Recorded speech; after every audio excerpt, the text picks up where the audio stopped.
Good morning. Good morning, everyone. Please find your tables, find a seat, find a friend. Good morning. Good morning.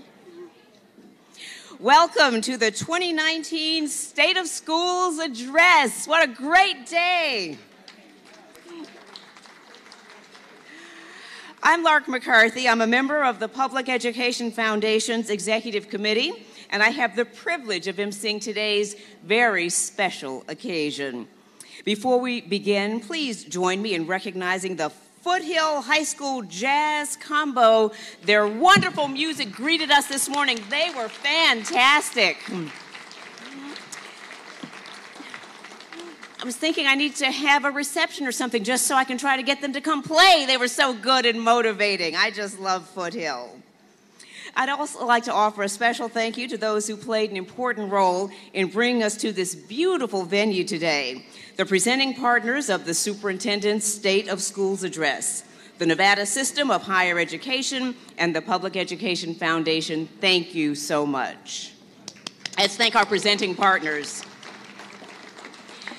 So please stand and kindly silence your cell phones. Let me say that again, silence your cell phones for the presentation of our nation's colors.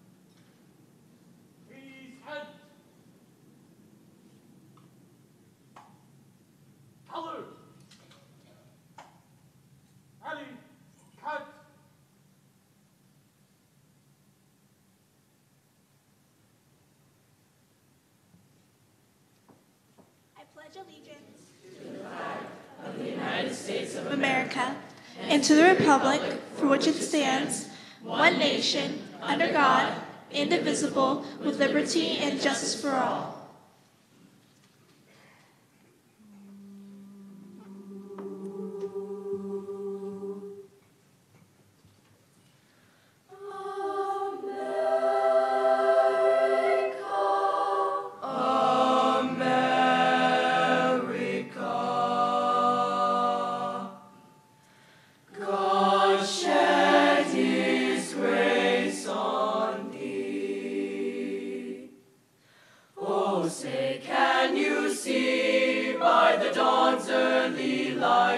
What so proudly we hailed at the twilight's last gleaming, whose but stripes and bright stars to the perilous fight, o'er the ramparts we watched were so gallantly streaming, and the rockets went cleft, bursting in air, gave proof through the night that our flag was still there.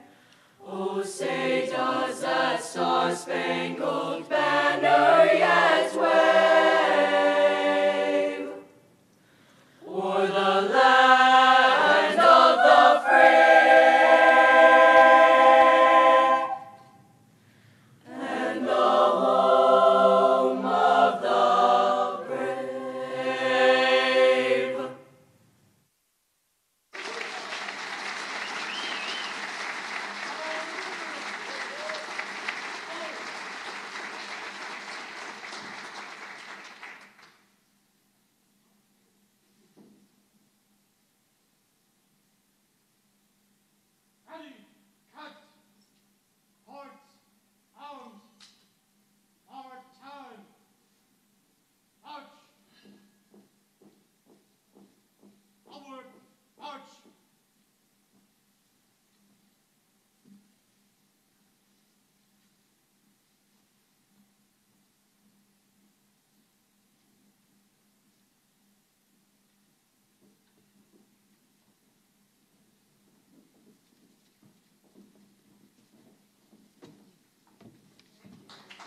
Thank you. Please be seated. Please be seated. Thank you, Centennial High School in ROTC for the presentation of our nation's colors. Thank you, Jayla Scott, for such a wonderful leading us in the Pledge of Allegiance. She's from East Career and Technical Academy. And thank you to the Madrigals from Thurman White Academy of the Performing Arts who sang the national anthem and America the Beautiful. Such talent. Just surrounded by talent this morning. In addition to our presenting partners, we'd also like to thank the sponsors who made this event possible. Bank of Nevada, the Bank of America, Don and Dee Snyder, Duncan and Irene Lee, Envy Energy, Toyota Financial Savings Bank, and Mark L. Fine, our sponsors. We thank you so much. This morning, we're going to be hearing from the leadership of our state, the Clark County School District, and the Nevada System of Higher Education. So you picked a good day to come here. We do believe at the foundation that we are in a unique moment, and that together we have the opportunity to continue to build and deliver a world-class education system for every public school student. So at this time, I'd like to introduce an exceptional educator who for more than 2 decades has ensured his students are college and career ready. Please join me in welcoming Nevada Teacher of the Year from Advanced Technologies Academy, Richard Knoppel.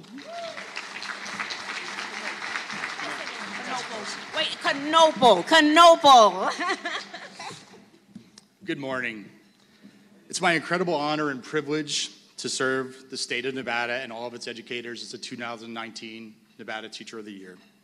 As a teacher and parent, I appreciate everyone that made it a priority to be here today in support of public education. It's exciting to see state leaders like the governor, chancellor, and my superintendent here to share their vision for K-20 education. I've been an educator for more than 3 decades, and I've been working in the Clark County School District for the last 25 years. During my time as a teacher, I have taught kindergarten through college, wearing many hats trying to make my impact on public education. As a teacher leader, I've been fortunate to sit at the decision-making table as a member of the Nevada STEM Advisory Council, working as an SOT chair, working as an education policy fellow through Teach Plus Nevada, and most recently being appointed to Dr. Canavero's Superintendent Teacher Advisory Cabinet. Today truly inspires me. When I was first asked by Dr. Jara to deliver remarks, I thought about all the issues in public education I could talk about. But I realized that at the end of the day, that isn't going to change a lot unless I take those ideas and make them into meaningful actions to institute real change in Nevada's education system. Today, I want to start that process. I want to challenge each and every one of you in this room to follow my lead to help Dr. Jara make the Clark County School District #1 for kids.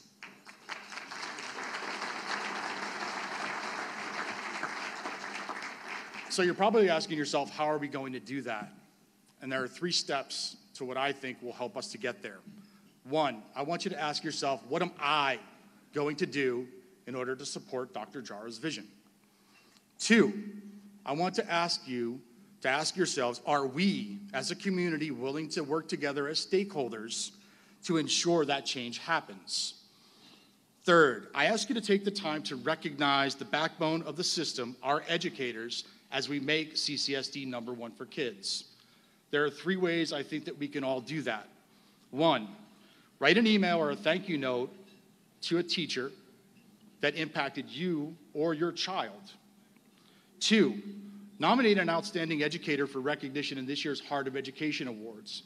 The deadline for that nomination is next Friday, January 18th. 3rd, nominate an exemplary educator for recognition as the 2020 Nevada Teacher of the Year so they can have the opportunity that I will have this year. That application will open in May. These simple acts of kindness go a long way to fuel and inspire our teachers to continue the work they do and show them that we as a community support their efforts. I want to thank everyone in attendance, and especially Dr. Jara, for providing me with the opportunity to address you this morning.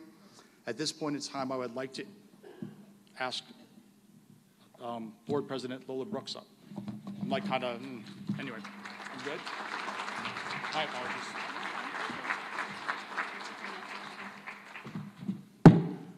Sorry. Hello, I'm Lola Brooks, President of the CCSD Board of Trustees. It's my pleasure to be with you today to see this amazing group of government, business, community, and district leaders gathered to support public education. Today, I believe we are at a pivotal moment in Nevada history. Now, more than ever, it is critical that everyone work collectively to support a focus on student achievement and reducing opportunity gaps for students. I speak for the entire CCSD board as I say thank you for your part in this important endeavor. We need you, and the 32,000 students in CCSD need you as well.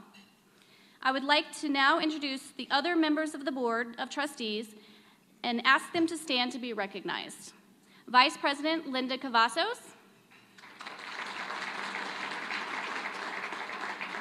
Clerk Chris Garvey was unable to join us today. Trustee Irene Sapita, Trustee Danielle Ford, I believe she also was unable to attend. Trustee Deanna Wright was also unable to join us today, and Trustee Dr. Linda Young.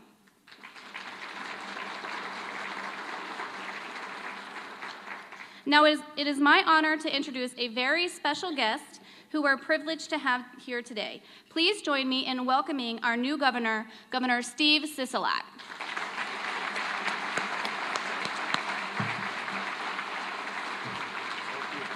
Thank you.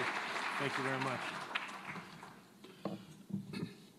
Thank you very much for having me here today. And if we give another round of applause for the young men and women that sang for us this morning in our color guard, I'd really appreciate that.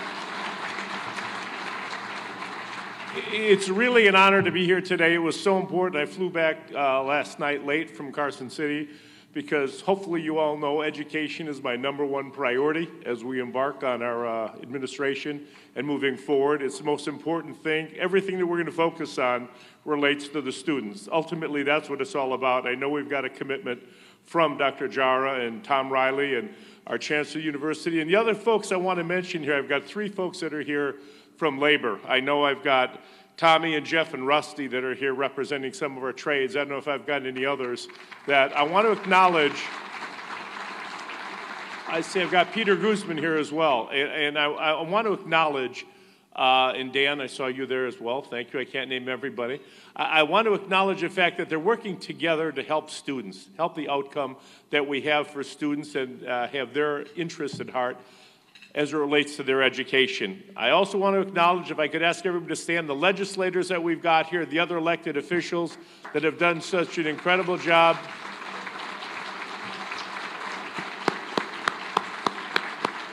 Go ahead, John. Mayor Lee, I want you to stand up too. Thank you. Because we're all going to work together. I can speak for all of the legislators and elected officials. Our students and our kids are our #1 priority. You've caught me at a good time, right between my inaugural speech and my State of the State speech, so I'm going to repeat some of the things I did at the inaugural. I won't get as emotional today because I don't have my kids and my mom here. And before my State of the State address, which is going to outline some of what our priorities are as we move forward. The future of education is here in the state of Nevada, and a lot of it is here in this room today. And I am really pleased by the collaboration that we're seeing already between the trades, the higher education system, and our school districts in order to implement these programs. Today's goal is to address the state of our schools today and where we need to have them be tomorrow. We cannot continually be reactive. We need to be more proactive when it comes to our students and their education. Over my time in Nevada, which has been over 40 years, I've met with educators, parents, and students every chance and at every level. These conversations have increased drastically over the past year, year and a half on the campaign trail.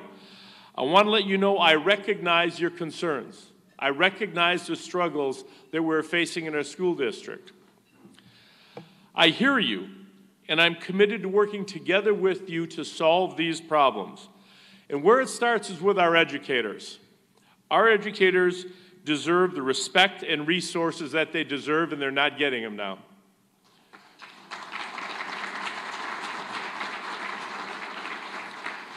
They deserve a lot. They're the ones that are defining the future of our state and of our children. They're the ones that have the hands-on, day-to-day interaction with our students. And what this means for me, and I think it means the same thing for Dr. Jara and Tom Riley, but particularly Dr. Jara, means getting the money back into the classrooms where it belongs. It means putting it in a place where it's going to have the most effective outcomes and getting our students a 21st century education in the 21st century classrooms. All classrooms, not just the wealthy schools, all classrooms need to be treated equally. And it means an important part for me, making sure that every student, no matter their race, their zip code, or their family bank balance, has access to a high-quality education that they deserve. Every student, regardless of where they live or who their parents are.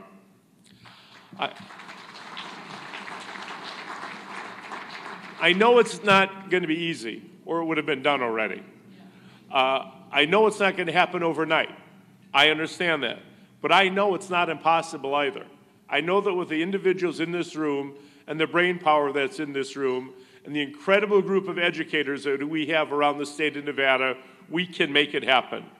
But we need to start making progress, and we need to start making that progress today. Today is the start of the future of the education system for the state of Nevada. I'm ready to get to work. I know you're ready to get to work. You'll hear details of what our plans are in our State of the State address next week, and I hope that you'll be supportive of those plans. And follow us as our administration moves through the legislature. I'm really confident in the legislators that we have here in the legislature we've got moving forward. I know these individuals not as legislators solely, but also as men and women. And I know how committed they are to our young people in this country, and in this state in particular. So with that, it is a distinct honor and privilege. I'll let you finish pouring your water there. Go ahead. I'm good, my friend. It is a distinct honor and privilege to introduce my friend and the superintendent of the Clark County School District, Dr. Jesus Jara. Please join me in welcoming him.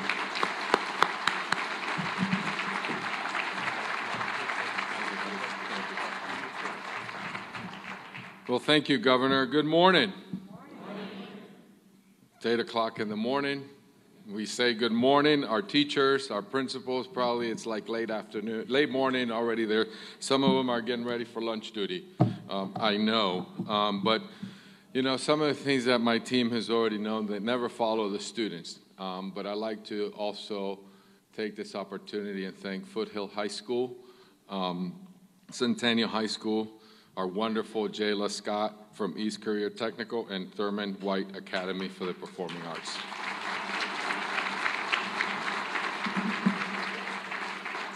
Governor, thank you for being here. I know it's been a fast week for you, but I know how important education is to you, so I really appreciate you being here. Our board president and vice president and my trustees, my 7 bosses, I know those who are here, thank you, and the others that have had unable to come, I know that they are very supportive of where we are going. This is not just me and my vision, this is our vision as a community. I get to quarterback the work that we are going to do. Our other elected officials, thank you for being here as well. For being part of this great start of where we're going.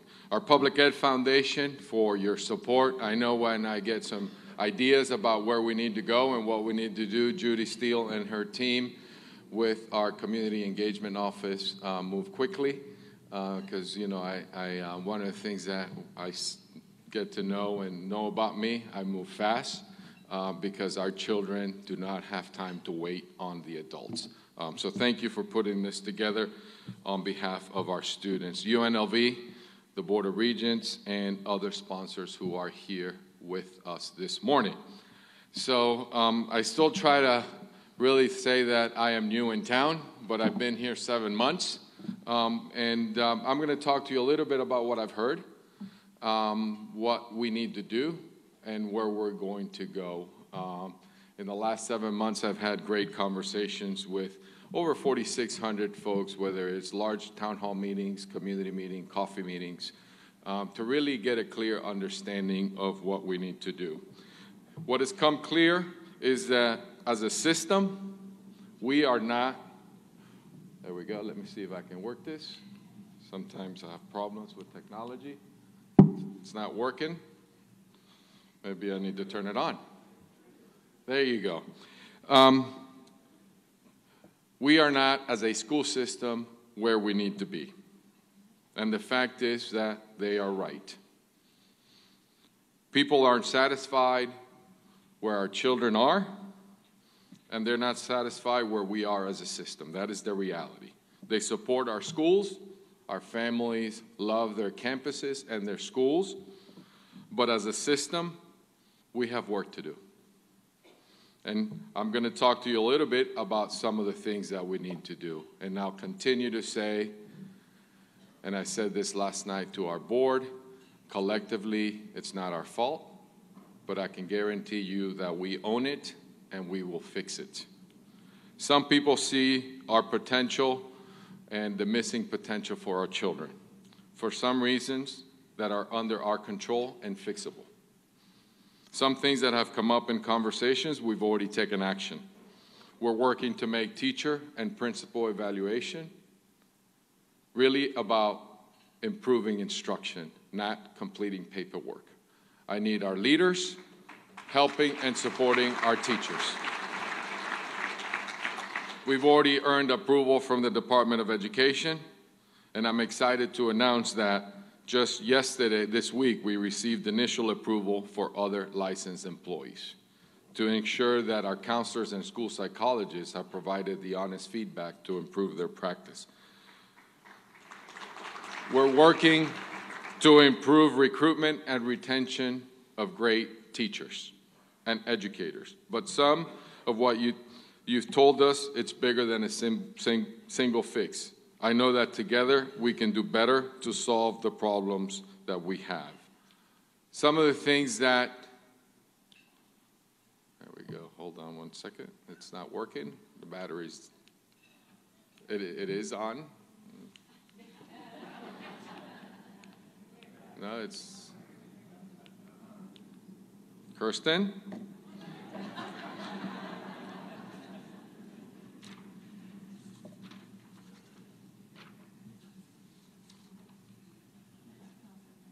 Where are we? Okay.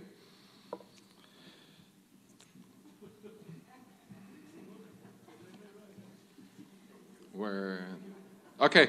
The majority of our students, as you will see in our data, the majority of our students, as the governor mentioned, we have great schools for some kids. We're going to be honest. You're going to know that I like honesty because we need to know where we are. But we have huge gaps. There's huge gaps, 40 percentage points that separates some of our high-performing students as compared to others. Huge subgroup data challenges for our students. Great schools for some kids. So I am excited that the governor has acknowledged, and so have we, that we need to address the gap in our schools, because no matter your zip code, no matter who you are, who your parents are, you deserve a high-quality education in your school every single day. Because the reality is that we have, out of our 321,000 children that we serve, we have 238,000 children sitting today in schools where their proficiency in math and in English language arts is less than 50%. That is something that we need to address fast and quickly. In December, we announced great graduation outcomes. However, when you dig into the data, we have subgroups that our graduation is dropping.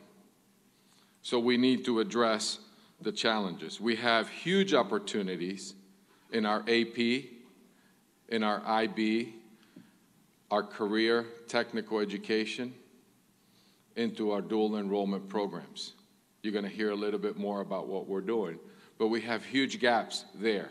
Again, some of the children that we're not helping are not getting the opportunity into college and career readiness. So it's not only an academic excellence that is too rare, it is obviously unequally distributed. Over 20% of our students don't show up to school on time or get to school at all. That is a community issue that we need to address because education, I believe, is the economic driver of this community. Because as the chamber will tell you, our businesses will tell you, it's tough to attract companies to come here when our education system is not working. And it's also critical for us to make sure that we are producing a workforce that's ready to get to work. So I am also excited that some of our labor partners are here with us today. We'll hear a little bit more about what we're going to do. So safety is a huge issue. Our children today, 20% of our kids do not feel safe in school. 20% of our kids do not feel safe. So when you're worried about safety, a fundamental right to be safe in your school, you can't learn. So we are doing what we need to do to make sure that our children feel safe in school. Picture of one of our canines. We have 4 new canines to detect gun, firearm powder that we will continue doing our random searches in our schools. I know it's preventative, and I appreciate in my conversations with the governor about funding for our schools, not only mental health, but also our campuses to make sure that our children feel safe. Because as a father, when I sent my kids to school, it was important that they felt safe, not only as you are going through school, but also for our employees. So, our school justice partnership. Our data is telling me that we suspend too many kids at a disproportional rate. That means that some of our minority students are being suspended at a higher rate than others. 13%, we serve 13% of black children. And we suspend, our suspension data showing me that 40% are being suspended. That is a system issue that needs to be addressed. Because then when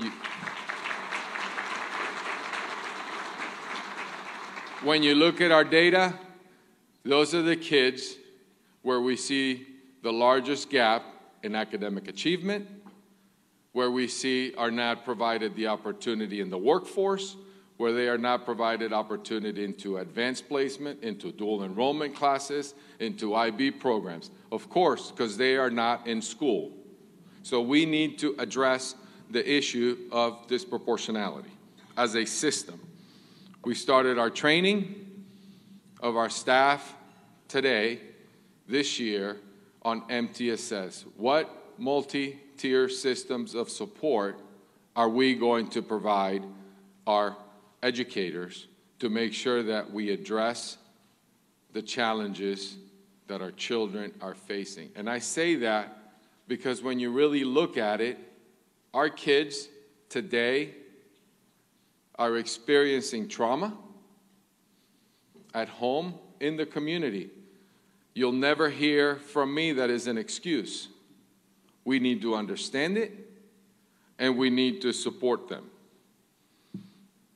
So we are excited to share a little bit about some of the things that we are doing. Kirsten, we're going to have a conversation about this one here. So we have students in our schools that are missing opportunities. Today, we have students in our schools that we, as the adults, need to find and identify their potential. I'll tell you a little bit about one. Where is Jayla? Is she here? Jayla, thank you for being here. I know we got you out of school this morning. But let me tell you, the numbers that I'm sharing have a name and a face. Every single number has a name and a face. And I always ask to personalize that. Because when we're making decisions around our kids, it's personal. But Jayla, who is here with us, has an opportunity, and I know that she made a decision. I'm not going to ask you, because I know that as of the winter break, you haven't decided. But Jayla has an opportunity on 9 different colleges and universities.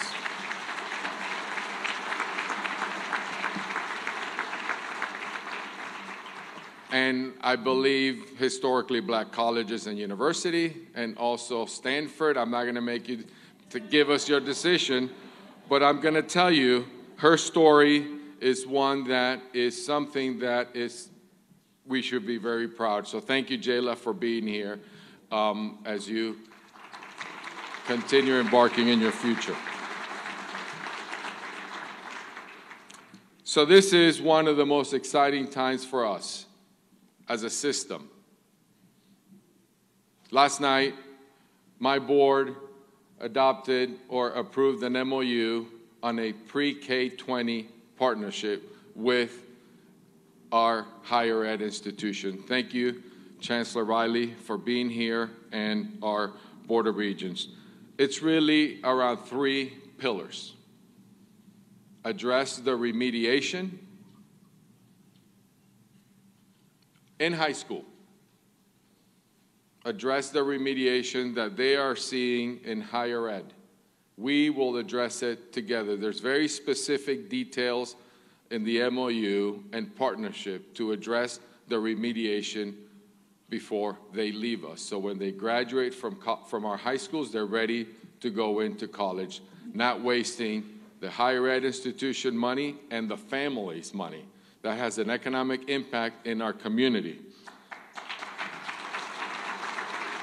Access to dual credit, access to AP, IB, and dual enrollment as well, CTE classes, and then a big initiative for us is workforce development. Our kids need to be ready to go into the workforce, not just college. Let's be very clear. College is important. But in this community, we need to have a clear understanding that going into the workforce, going into the trades, is something that we as a superintendent are going to invest our dollars, and we're going to invest as a priority. Our kids need to be ready to go to work. If my data is clear, currently have 15,000 unfilled construction jobs in the Valley.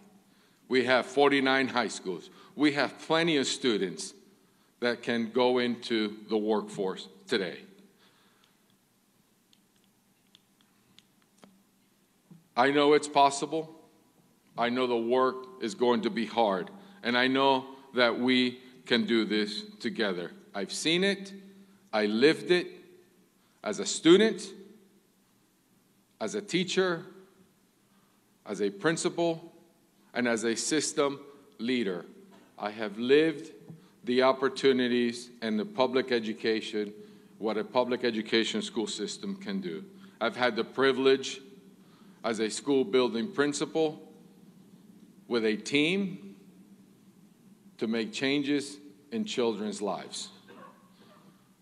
And I know, as I see Pablo, who is also here, I'd ask Pablo, let me talk a little bit about you, Pablo, before I have you stand up. Pablo Alarcon from Clark High School, immigrated here from Colombia, learned English in less than 6 months, has never received a grade lower than an A in challenging classes. And I know that he has recently accepted a full ride scholarship to Rice University. Pablo, please stand up and be recognized.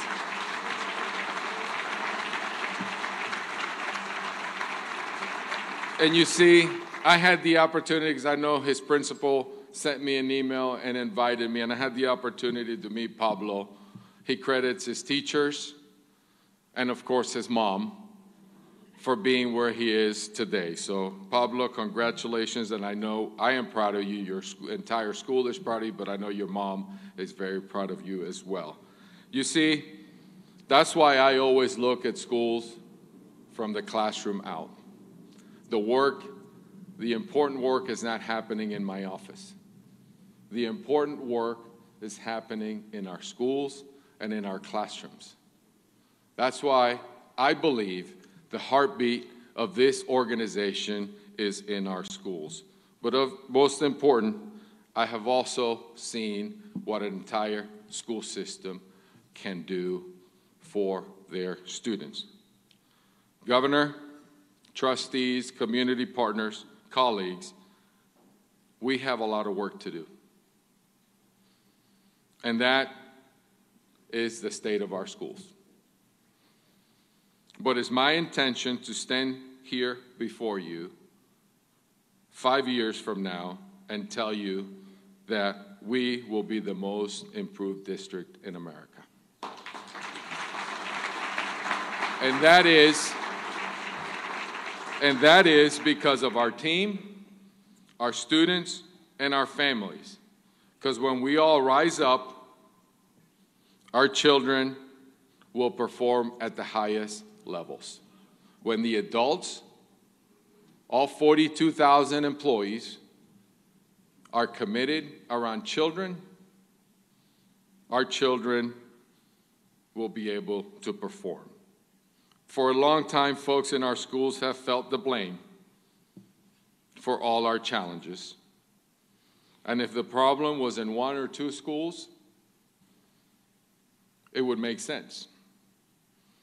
But this is a system issue. And that means the problem is on me and my team. It's not my fault, but I own it. Don't misunderstand me. Everyone here in Clark County Schools has work to do.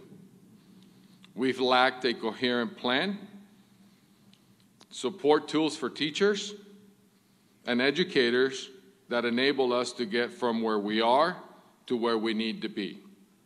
We've lacked the trust to work together and focus on what's most important.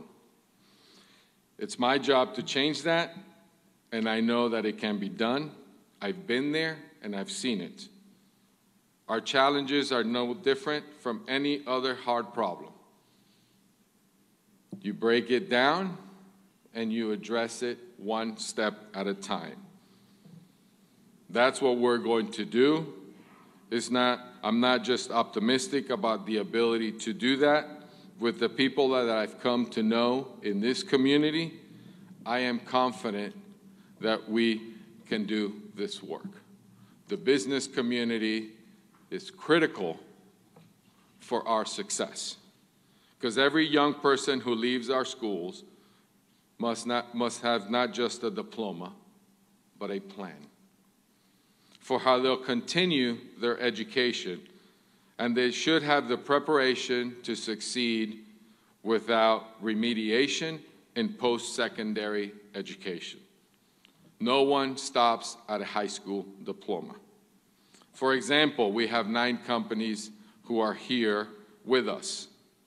They're up on the board. We have Audi, Finley, Snap-on, Ford, Tesla, and I'd like to announce, if you can please stand up if you're here. I'd also like to announce one of our newest partners with United Nissan. Don Foreman, if you're here, I know you are. Please stand, all of you stand up, because you are going to be part of the success of this school system.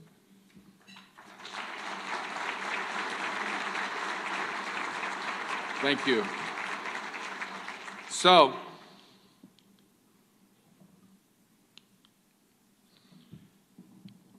here is our core business. Student success. This is why we get up every morning and come to work. When you look at this, it's around our children in our schools, 321,000 students. You see our teachers, our principals, and our staff wrap their arms around our kids. Sound fiscal management in this organization is critical for our success. And a coherent board and superintendent relationship. Understand roles and responsibilities. Our board sets policies and governance, and as their superintendent and their executive officer, I manage the operations of the organization. They hold me accountable to make sure that we meet our goals. And again, our parents and community. Very simple. Everybody wrapped around our children. Strong teaching. It is the backbone. It is the reality. It is the work. We have to provide a rich and rigorous classroom instruction and experience for all 321,000 students, 180 days a year. That's why it was critical for me coming in to build a relationship with our Classroom Teachers Association to be able to work together with the 18,000 professionals. Thank you for the partnership. We have plenty of work to do and are excited of where we're going. But this is not about different people. The people are here. It's about better support of our teachers.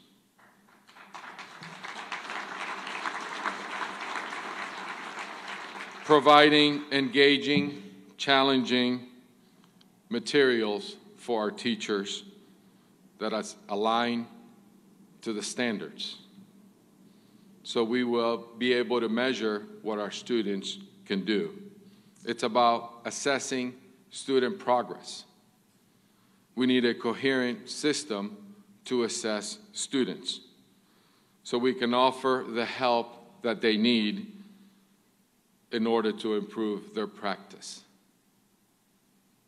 Today, we don't have that system, but we will in short order. I'm excited to move into a partnership to look at what a K-8 assessment system looks like. So no matter whether you're in Laughlin or Moapa Valley or North Las Vegas or City of Henderson or Summerlin, our children should be able to be assessed in a system that we can monitor their support.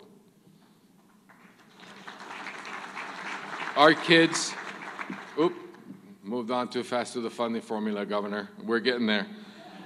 Our kids aren't just vessels of knowledge. All our kids have issues that they're facing. You know, and I often say, if we face some of the issues that our kids are facing, it will buckle some adults. And they come to school every single day. Ian Alexander, I know you're here because I can see you when I went to your basketball game. But see, Ian, a basketball player at Clark High School, tore his ACL during a basketball game. He didn't give up. As he laid in bed, he worked on his academics with a machine to make sure that his knee would get better. Build the grit in him. I'm sure your mom had something to do with it. But also, never stop his focus on his classroom instruction. I know that you will do great things at Northwestern University on an academic scholarship, as he is a phenomenal basketball player. Ian, please stand up.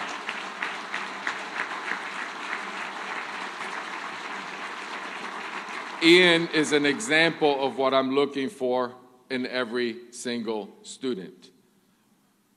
We're excited that Dr. Angela Duckworth will be coming to Clark County to help us identify some of these gritty traits that Ian and others have. We need to do that and build gritty kids in our schools. So we're excited that Angela is going to join us and visit some of our schools and talk to some of our students. So let's talk about supporting our teachers and our staff, our support professionals. Governor, I'm glad to hear, and I was there Monday, your top priority, education and our pay for our employees. One of the most important ways for us to show respect is to pay them like professionals that they are. I am excited to announce today that we have a tentative agreement with CCEA and with CASA in identifying resources, federal dollars, and to recruit and retain teachers in our 8 most challenging schools identified by the department. You see, this is not about being afraid to compete. When the adults are aligned, we will compete with the best of them. So the state has identified 8 schools. In our tentative agreement, we're looking to offer a $10,000 recruitment and retention bonus for teachers and principals and administrators to go into some of the most challenging schools. So thank you for the partnership. I know it's tentative, final approval by the board, but we have to think differently on how we do things in this organization. Because as I continue to say, well, this is just the way we've done it, that does not work, because the answer that I always respond with is, well, how's that working for us today? That needs to change. We need to find innovative ways to recruit and retain teachers. It's a 3-year pilot, but there's also a performance model to it. If your students improve, you'll get a $5,000 bonus. You see, businesses do it all the time. So why not public education? So then when we think like a business, then we show the results, and then we can go back and say, here's our plan, here's what we've done. Then we'll go to our friends in the legislature and our governor and say, here's what we can do for our students. We're excited. So, top priority this legislative session, we need to address the funding formula.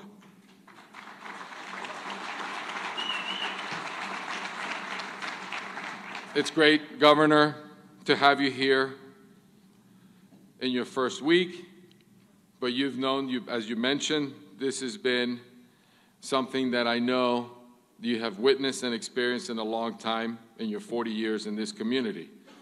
The formula is outdated and it needs to be fixed.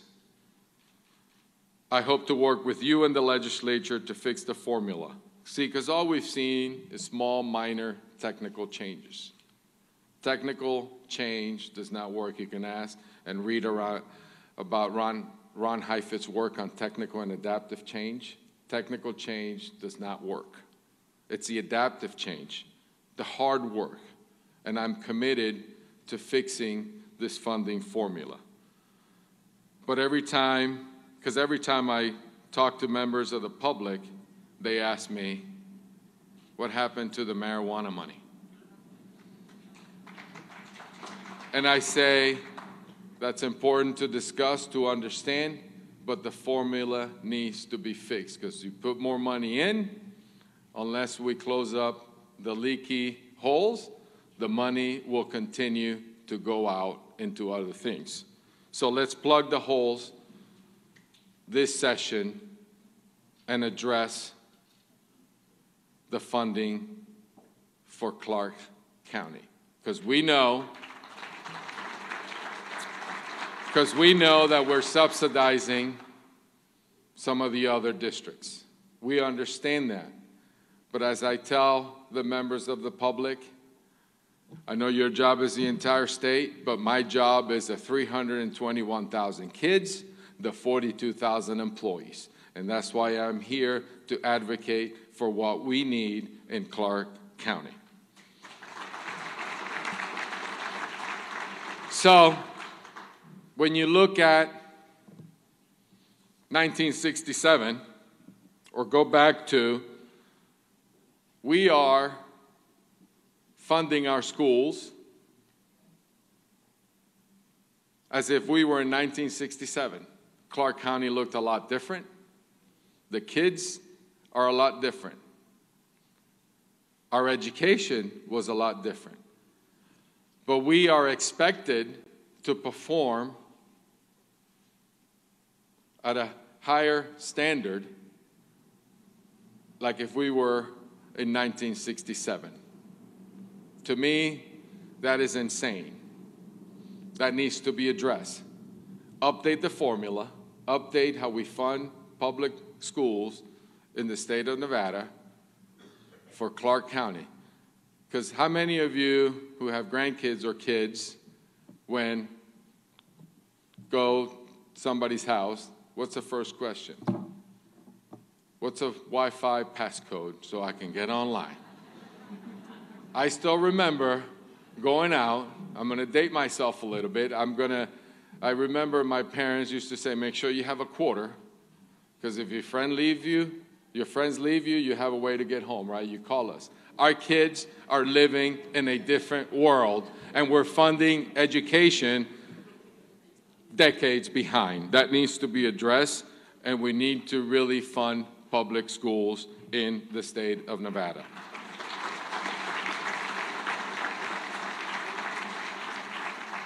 So as we look at and think about our efficiencies and we look at different things around schools, we need a coherent plan. If we're going to come back and say increase funding for Clark, we need to be efficient with our dollars. We need to provide a high-quality product so our business community, our partners can get behind us. Today, that doesn't exist, and I'm committed to doing that because our teachers need the support in the classroom, and our staff in our bus yards, in our food service, in our kitchens need to be paid like professionals that they are. Because every person who works in this school system has a part in this mission and vision, whether you serve meals or you drive a bus. Your commitment to our 321,000 children is imperative. Now, we need to make sure that our families and our community understand that we will have a plan. I'd like to thank Dr. Mike Casserly, who is here from the Council of Great City Schools, for his work. You see, we have to look inside to understand what we need to do to get better. The Council of Great City Schools is an organization with 74 of the largest urban school systems in the country. They spent a week here evaluating us as an operations, as a corporation, looking at operations. As you read in the paper this morning, the report wasn't flattering. However, I am committed to fixing the issues. I am committed to look and see what our operations, what we're doing to drive money back into the classroom. We need to do a better job in what we need to do around our operations, our buses, our transportations, and our food service. That's why Dr. Casserly has agreed to come back and take a deep dive, because there's opportunities to save money. But as he said last night, I'm glad he was quoted in the paper. As he said last night, we have been underfunded as compared to the 74 urban districts across this great country. We have been underfunded for decades. It cannot continue, but we need to do a better job in our operations, in our efficiencies. And as I guaranteed to the board last night, and I guarantee to this community today, hope is not a strategy. Let me say that. Hope is not a strategy. We need to be deliberate to fix the issues. We need to leverage our parents and this entire community for us to move forward, to play a deeper role in our schools. We need to be a community of schools where more parents and community leaders partner with us. So as I start moving forward in our strategic vision, Focus 2024 is something that I am extremely excited about, that my deputy superintendent and my team has been working on to move forward with very clear goals. It's not something that is light reading. I will be presenting it to the board January 18th as we move forward with very specific goals around student learning in our schools. In this community, with the partnership, our parents, our business leaders, we can do a lot of great things. We've seen, I've been part of it, I've seen it before. The goals that I've set are rigorous. And I did that specifically because our children do not have time to waste. Our children have one time at school, and the adults need to get it right for our kids. In 5 years, in 2024, in 5 years, we could be in a place that we don't have any 1- or 2-star schools. We can also see our graduation rate to be over 90%.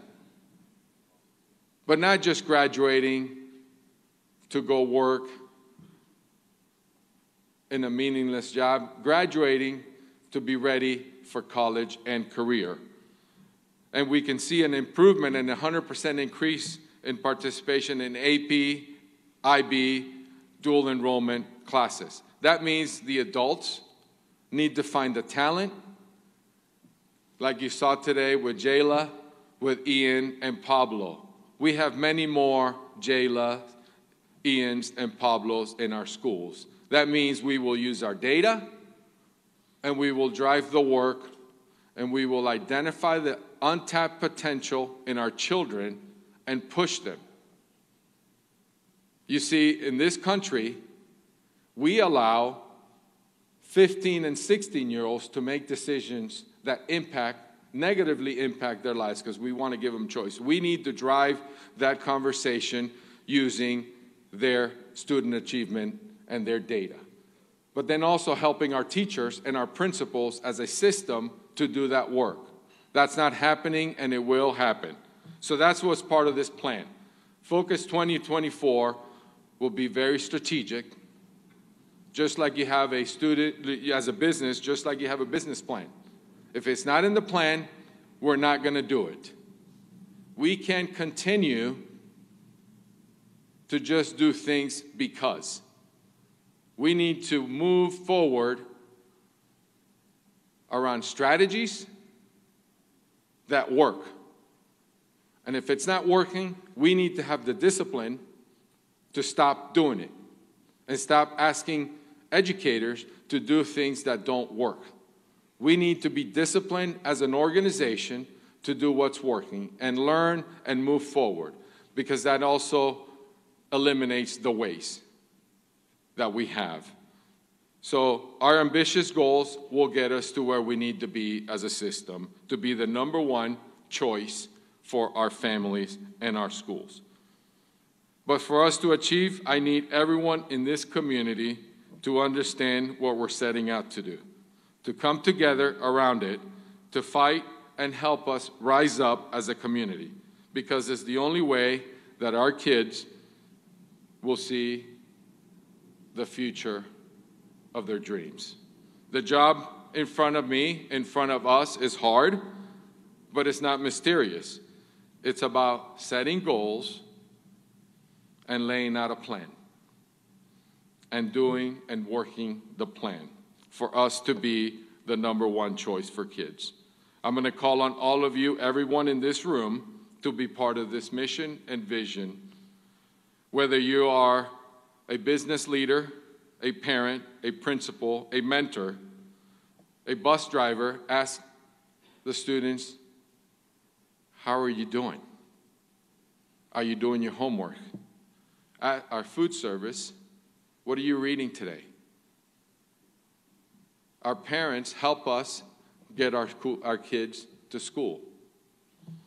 I'm not blaming the parents.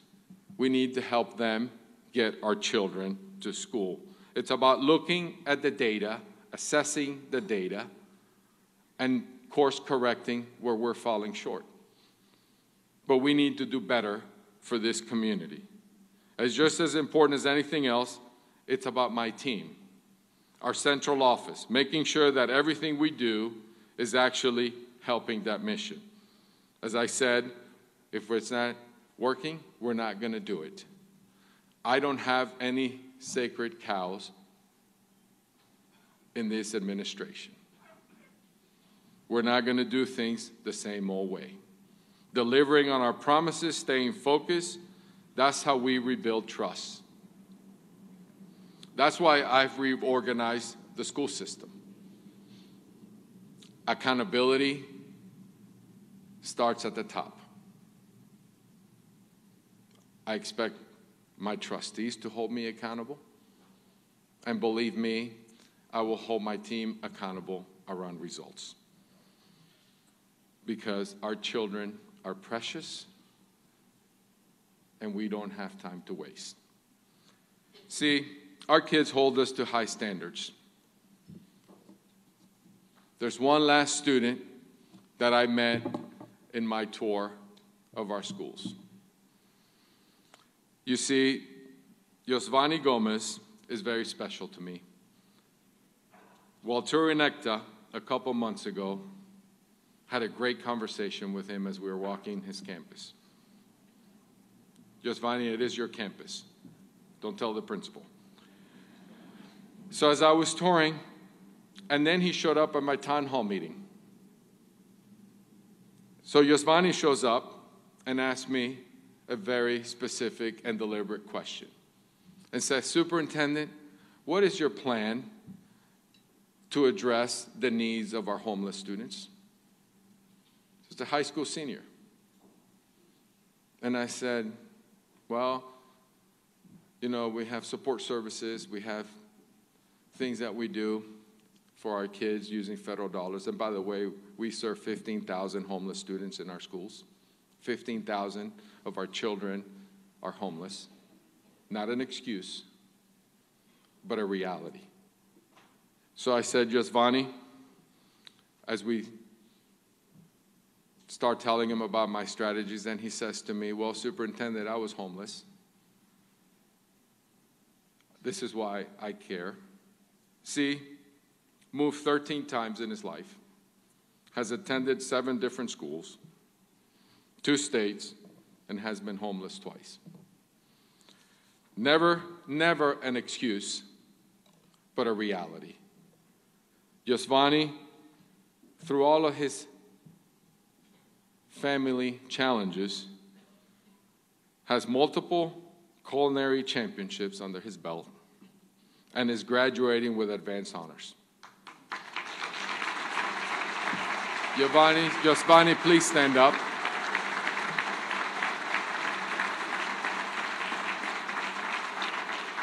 He hopes to enter the culinary industry, but then also wants to give back and become a speaker and help other kids like him.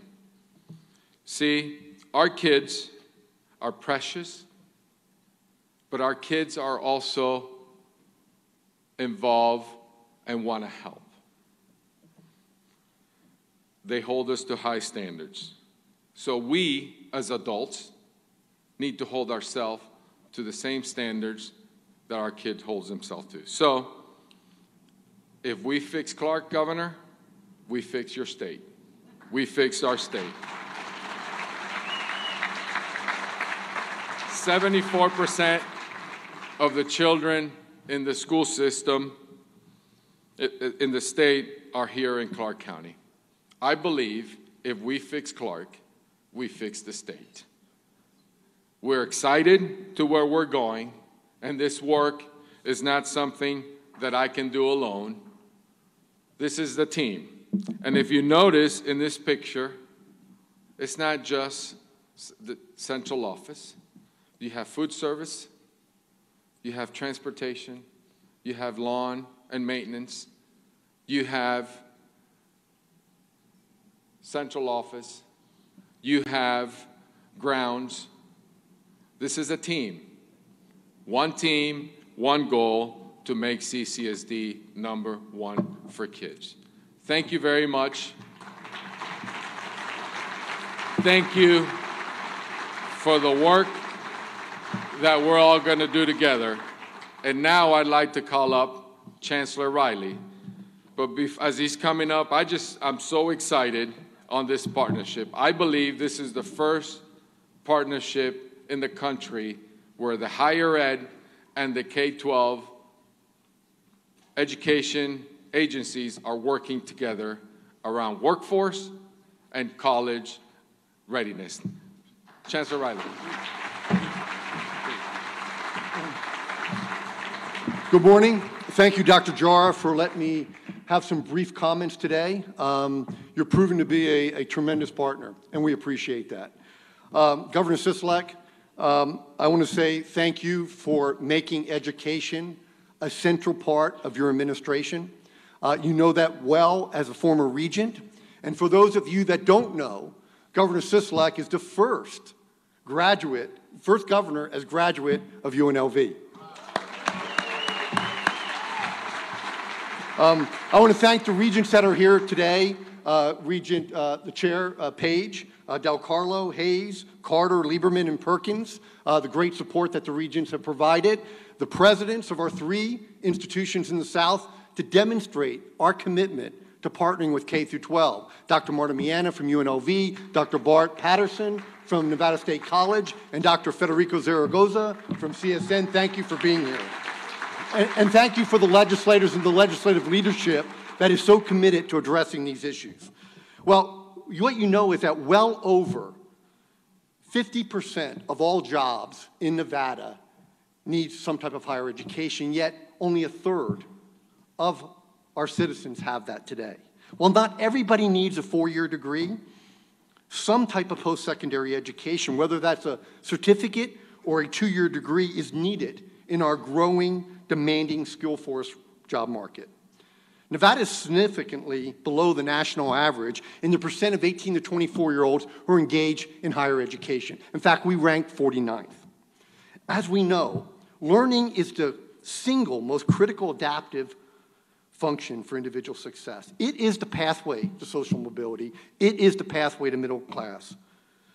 But we have too few of our young people going on to any type of higher education. And those that do, many fail to actually ever get a degree or certificate.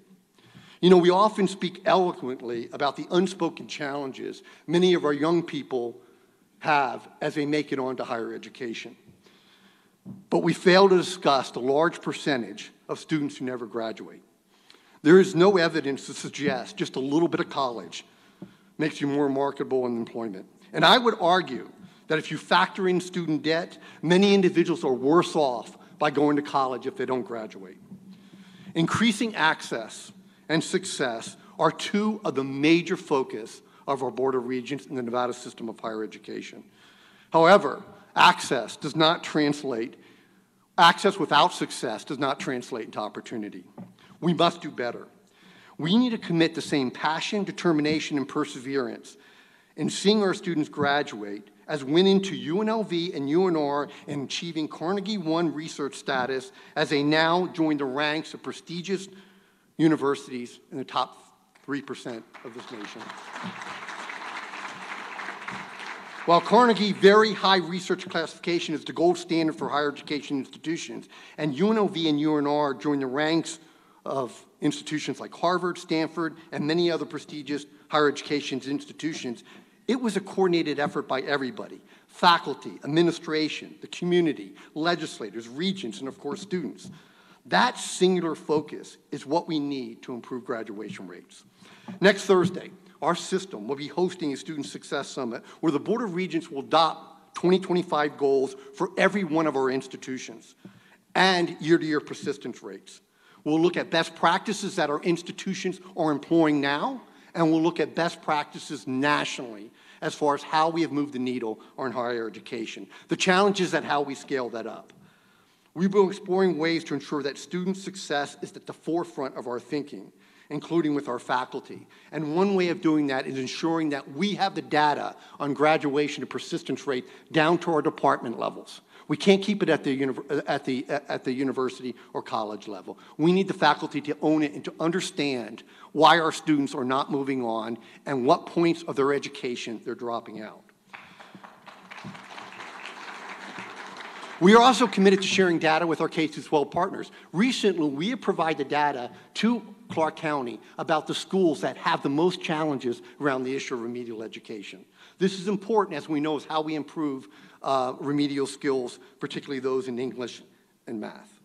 Addressing the problem of remedial education, along with reducing barriers to enrollment in workforce and career and technical education opportunities, are part of that specific strategic alliance that Dr. Jara talked about. And this is just more than rhetoric. As Dr. Jara said, we're not just talking about working together and feeling good. We have put pen to paper about how we're actually going to move the needle in higher education and what specifically we're going to be working on. The board, the trustees adopted the MOU last night. I'm taking this to my Board of Regents next Friday for them to look at how we solidify this relationship. But let me address the issue around remedial education. Every year, thousands of new students are referred to remedial courses in math or English before they can get into any type of gateway class to earn a degree. The unfortunate reality is that we face many students who come to us who are not prepared for the rigors of college, coursework, or require remediation. As Dr. Jara said, about 55% of those graduating from Clark County School District in 2016 were placed in remedial coursework at one of our institutions. And research demonstrates that students placed in remedial are less likely to get a college degree. Make no mistake about it, the current structure of remediation that we employ in Nevada is broken. Graduation rates for individuals who start in remediation are deplorable. And the majority of kids in there are low-income, Black and Latino kids. It is a pathway to nowhere. We've developed a system where we're surrounding weak students with weak students, and we wonder why they don't move forward. We're going to change that. Instead of wasting time and money in remedial classes with no credit, one idea that is slowly gaining traction across the United States is redesigning first-year math and English classes, that we mainstream them. We mainstream them and we built in mandatory tutoring and advising around that. But when they start with us, they are on a pathway to graduation. They're not wasting 9 hours or 12 hours and needless money in courses that we know through research they will not graduate. It is a broken system, and we're changing that. The second part of that is our partnership that we're having with CCSD. We would move remedial back to the high school. So part of that is actually looking and assessing young people earlier and having them take the remedial classes their junior and senior year. That is part of one of the partnerships that we have developed together. A second part, as I mentioned, is that Dr. Jara mentioned, is expanding the issue of the dual enrollment program. This dual credit program allows students to earn college credit while completing high school. It is tremendously successful. It is something that our Nevada legislature has endorsed, has embraced, has funded. The State Board of Education has approved over 900 dual credit hours. We need to expand this. And we need to expand this to workforce issues. So not only are they getting degrees, courses towards their community college or university, but they're actually getting the technical skills. The MOU calls for expanding participation in Nevada's career and technical education program and looking at specific academies around HVAC, manufacturing, cybersecurity, hospitality, and tourism. We compiled the list of the top 10 certificates that individuals can earn at our community colleges, many of them well over $100,000. If you graduate in 2 years, your junior and senior year, you can get an HVAC certificate and start out at a minimum making $60,000. We cannot find enough individuals trained in air-conditioned cooling. The challenge is this. The challenge is that when we offer these programs, they have to be available to all students, not those that just can pay, not those that are conveniently located maybe near Western High School that offers HVAC.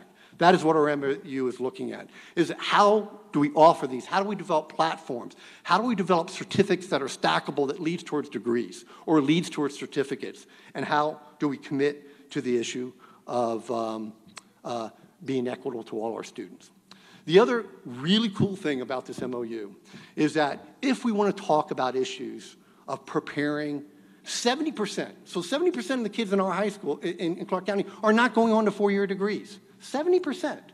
Is that how do we talk about them about career pathways? And that cannot wait until the junior and senior year.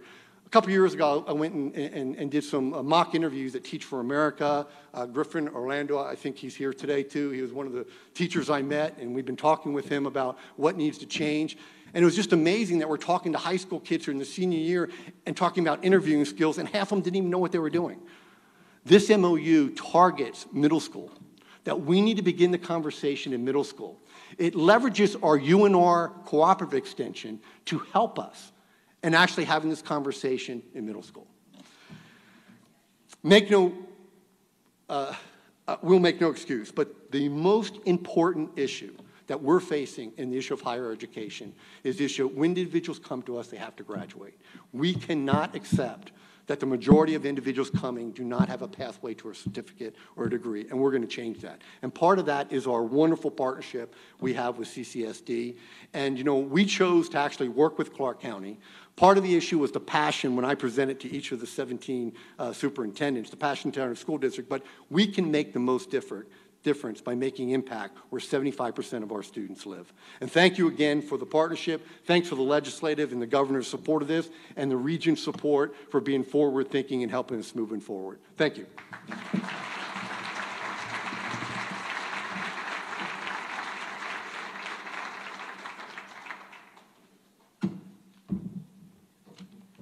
Thank you so much, Dr. Riley. We do want to thank the governor for spending so much time with us this morning. We know you have a lot on your plate, many appointments, many hands to shake. So please, let's thank the governor for coming to our State of the Schools event this morning in his first week in office. And I think that is very telling. And remember, he said education is his #1 priority. So we'll be looking to see how that advances over the next few years. So right now, as we get our Oprah setup ready, we're going to be having a discussion. As I said, it's brand new this week. So we thought it was important to take a little bit of a deeper dive into this whole question of pre-K 20, where we are, what can be done with that, and is it a seismic shift, or, as I said, just some nice words? So I do want to call back to the stage Dr. Jara and Dr. Riley. Come on up. Why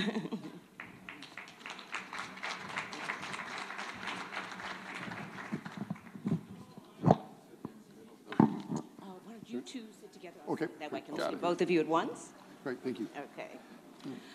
All right, as we said, this brand new memorandum of understanding, and let's just start with the elephant in the room.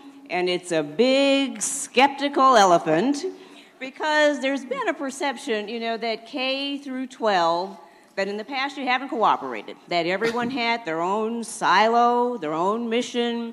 Higher ed, you had your own silo and mission, but this week we're promising something different. In fact, the perception has been that you even competed for resources. So what is prompting this new partnership, and why should we believe in it? Dr. Riley, you want to start? Sure. Well, is that we have to do better. I mean, there's no question that when we look at the individuals who are coming through our K through 12, whether they're career ready or they're college ready, and then what happens when they end up here. And we are one system. I mean, we need to look at holistically, you know, as we're trying to do with the Nevada system of higher education, is that, you know, instead of looking as individual institutions, we're looking as one system. And how do we leverage one system to work together? And so I think that is kind of driving some of this specific partnership. But I also want to underscore is that we've talked a lot about partnership and how it feels good to say that. I think we put pen to paper. We actually have specifically identified how we're going to move forward. Yeah, Dr. Jara, how do you do that? Especially your challenge, you've got test scores to worry about, graduation rates.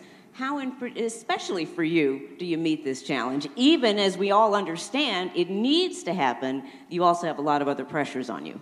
Well, no, and one of the things that, first of all, when you start looking at it, immediately coming in my first week on the job is I reallocated resources. I want to be very clear and created an office really around college and career readiness and equity. Because when you look at our data, there was a huge need. You know, yeah, I have a lot of issues and we have a lot of issues, but you know, first of all, this is not a job that I can do alone. So I need the support of our higher ed community, because as our kids are going to CSN, college, you know, 4-year, we need to know what is it that they're looking for. That's number one. So when I had a conversation with Chancellor Riley, and then my discussions with all the presidents, and their excitement, and it was just a great opportunity for us to then put some things down in paper for accountability. But I want to be very clear that this is not just a high school issue. You know, and I always say this because our students that's why it was critical for me to start in pre-K, because the best reform, high school reform starts in elementary school.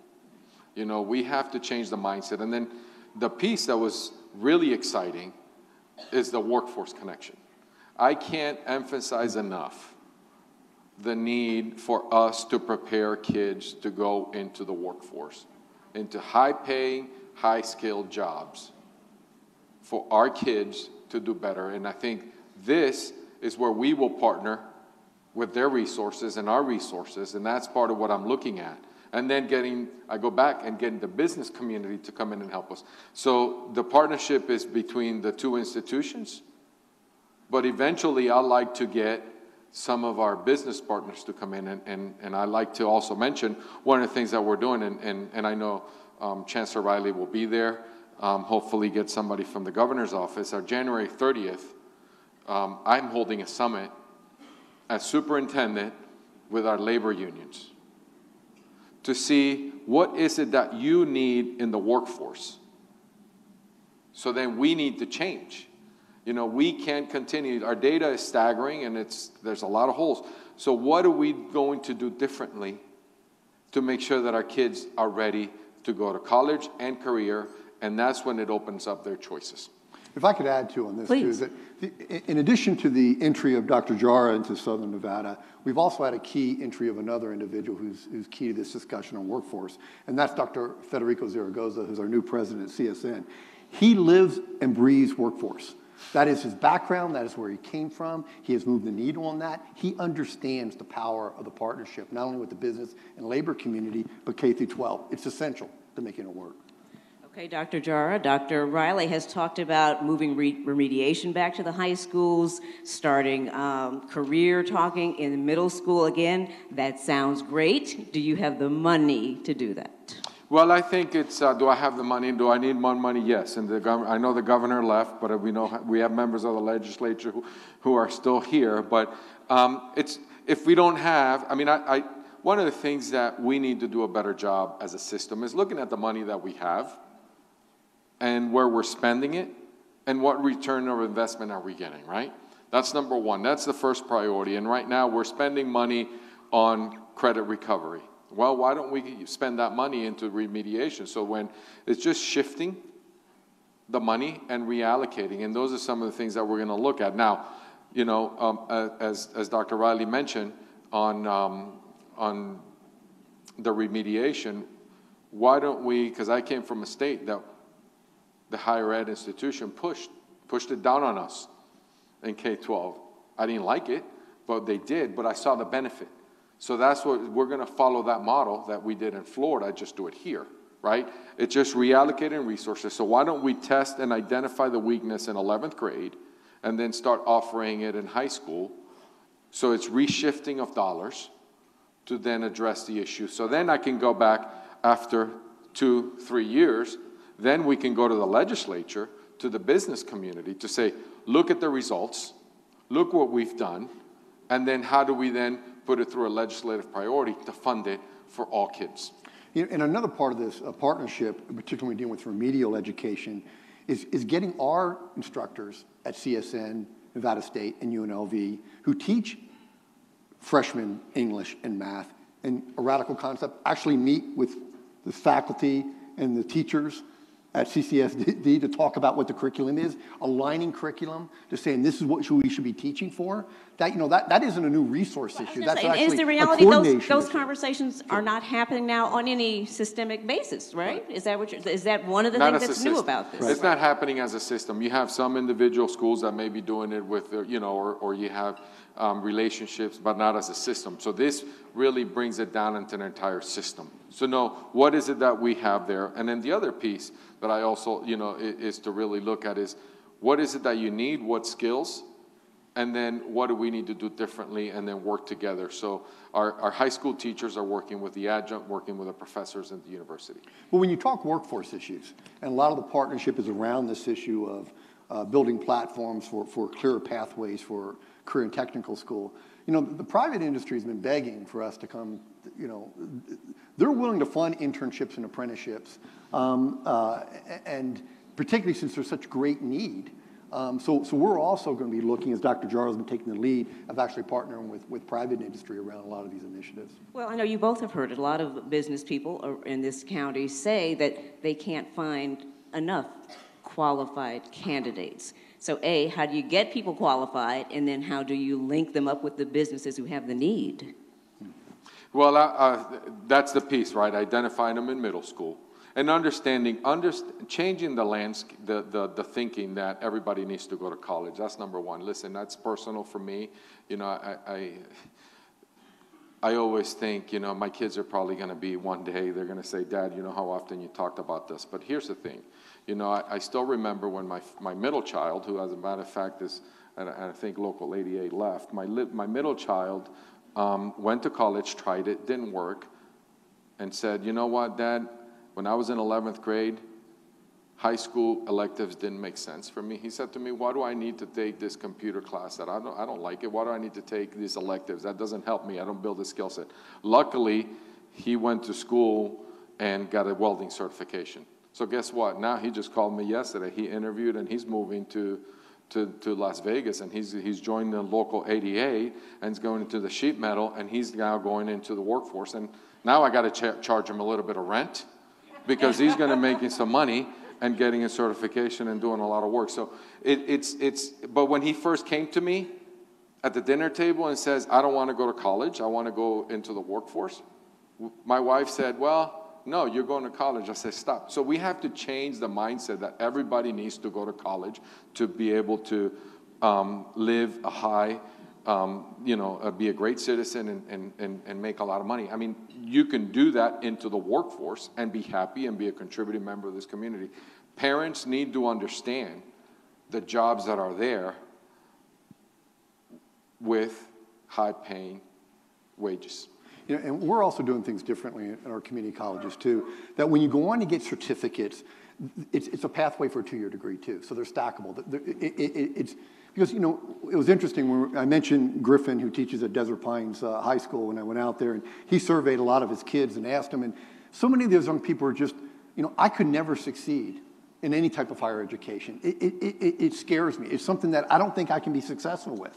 And we find out that they can actually be successful in a certificate program that actually leads to a 2 degree. And for some of those young people, The success as a certificate leads to success as a 2-year degree, to a 4-year degree, and they're going a pathway that they never could imagine. We have to talk differently about careers. We have to talk earlier.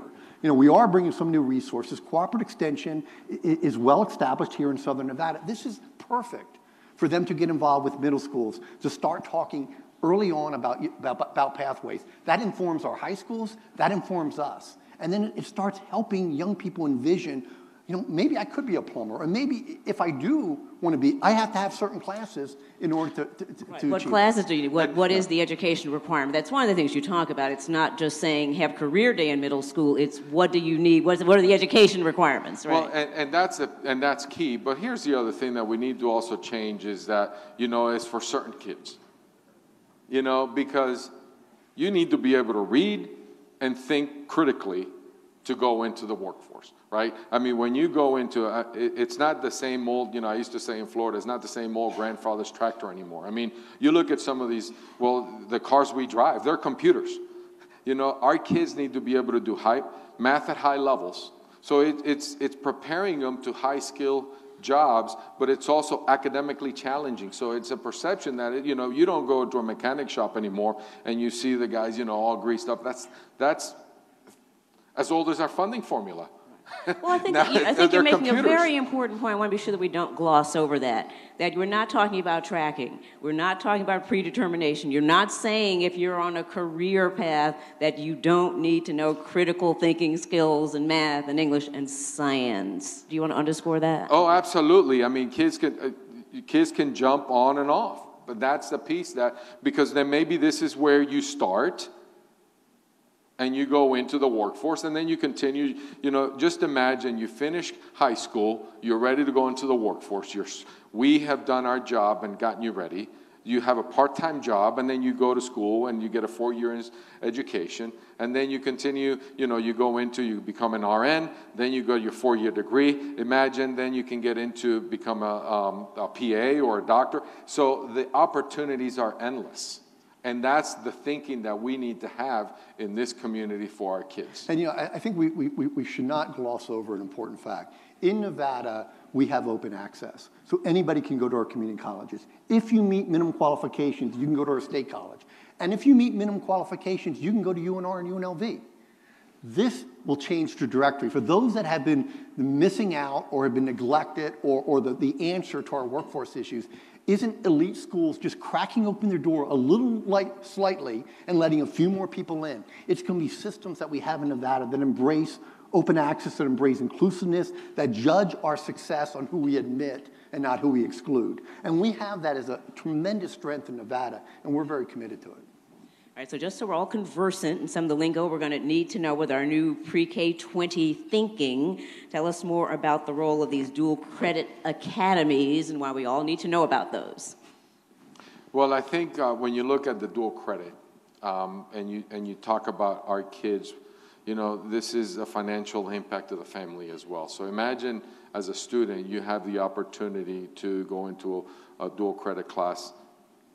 And I'm not going to even just say 11th grade. Well, why not in 10th grade? I mean, we have brilliant minds, brilliant children that are taking Algebra 1 in 7th grade. So let's just look at the pathway for this kid.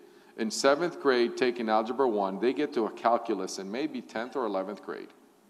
Well, why aren't they earning college credit? So imagine walking out of high school with an AA degree and you going right into your junior year in college. So why not? Yeah, right? Dr. Riley, you want to? Yeah. And I'll say, you know, these dual credit towards the workforce and these academies that are clustered around like HVAC, manufacturing, cybersecurity, tourism, culinary, really put some thought into what type of courses, what type of skills you need that leads towards certificates. So it's kind of well thought out clusters of these academies. And the most important issue that we're going to struggle with is that how do we open access to that to all students? And it just isn't an exclusive group based upon location or income. Well, the time has gone so quickly, but I do want to give you both a chance if there's anything in summing up that you want us to think about as we think about being seamless with pre-K 20 and having a culture shift so that we can embrace this? So I'm going to, and thank you very much for that last question. So here's, as we roll out not only the MOU and start implementing, but as I roll out the strategic plan, one of the things that I also want to add is that, you know, obviously the money is an issue, so what we're going to look for it, but here's the other piece that we need to also find.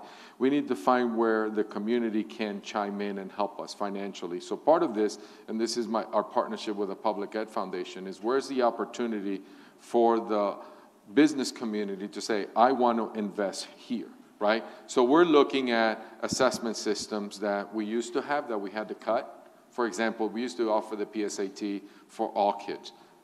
Well, we had to cut that, and that helps us identify talent. So what we're looking at is saying, where does this business community can help us? Because my goal is to say, here are the results in 3 years, and then go to the state to say, look, here's what we've been able to do, fund it like they do, and Dr. Z is here, like they do in Texas, like they do in Florida, and it's funded from the state, channeled in. So it takes away the barrier of the family, because right now, if you live near Western High School, you can go to HVAC, or if your family can afford the $3,000, or if our principals can find the resources and make some cuts to be able to pay for it. That is, our kids aren't competing with some of the other kids across this country. So business community, this is where, as we roll out our strategic plan, be, you know, out in the lookout for our philanthropic strategic plan to help us fund these fundamental tools that our teachers and our principals need for us to make decisions for them. And I would echo that. I couldn't agree more. I would only add this too, is that as we think differently and do things differently and be bold, we're going to do things differently, and that upsets people. Let's take remedial education. We're talking about changing the way we do it and supporting mainstream classes. That affects people. But I'm thankful that I have a board that is forward-thinking and encouraging us to move forward in that direction. But if we're going to change, it's going to upset the apple cart. And we have to realize that, embrace that, and you know, struggle through it. And as long as we, and I'll have to, because I think that's very important, let's move the cheese for the adults on behalf of kids. Thank you both. Thank you. Really appreciate that. And we wish you every success, and we'll be looking for those apples in the road, and we're going to keep on moving past them, okay? Thank you. Thank you. Thank you. I appreciate it. Thank you. Watch your step. I almost tripped off. Thank you. Thank you. So now I believe, there they go, the stage hands, little elves will come and remove those chairs. We are almost at an end here, but you don't want to miss our big finale. So let me just say once again, thank you so much to Dr. Riley and Dr. Jara for that very interesting discussion there. We really appreciate that. And I hope what you heard, because I certainly heard it, was urgency, right? That it's now. The time is now for the students, for the children, for this community. I just loved it when Dr. Jara said it is a moral imperative that we as a community just need to be doing what is right for our children, and they all are our children. So what a tremendous morning this has been. I thank you all for taking time out of your busy day, because I know a lot of you had to, you know, adjust schedules to be here, so we so appreciate that on behalf of the foundation and the system of higher education. We do know that working together that we can swiftly begin to improve education. And as Dr. Jara likes to say, our kids only have one shot at school. So, to close our program, we've invited a special group of young people under the creative direction of Principal Jerry Bourne. They're going to share their adaptation of the song My Shot from the musical Hamilton.